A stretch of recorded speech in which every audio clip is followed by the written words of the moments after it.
L'engrais, si cela est difficile pour vous, sachez que c'est quelque chose de très simple, c'est qu'il y a beaucoup trop de complications dans le monde végétal.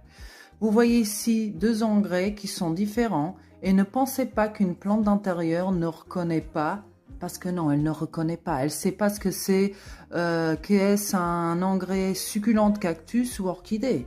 Ce qu'elle connaît, c'est ce qu'il y a écrit dans l'étiquette, donc la composition qu'on appelle justement le NPK, dans ce cas 4,6,5, qui est justement le phosphore, l'azote, ok? Toutes ces choses-là que vous voyez, tous les micronutriments, ok? Donc, une plante, elle n'a pas besoin d'engrais systématiquement pour être belle. Ce qu'elle a besoin, c'est quelque chose qui a là-haut dans le ciel, qui s'appelle lumière, et un bon substrat. Si vous avez une plante malade, bien évidemment, vous ne lui donnerez pas de l'engrais en pensant que vous allez la sauver de ce mal du monde, parce que vous allez empirer la situation. Donc l'engrais, ce n'est pas un besoin inouï de la plante pour pousser, c'est juste un complément, ok? C'est un coup de pouce que vous donnez à la plante pour qu'elle se sente beaucoup mieux, ok?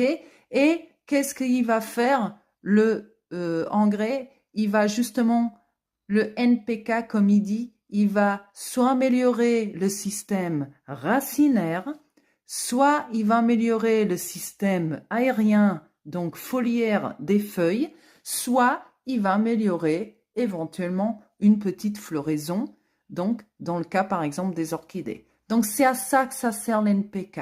Donc méfiez-vous des mesures que vous mettrez dans vos plantes, ok?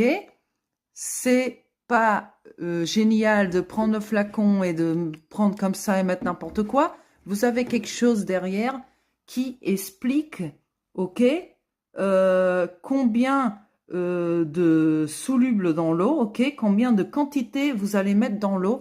Ne vous amusez pas à mettre au pif, ce n'est pas pour rigoler. Il y a des sels dans les engrais qui peuvent brûler, endommager votre plante. Donc, si vous suivez ces règles à la lettre, ok, ces consignes à la lettre, vous allez avoir des plantes magnifiques.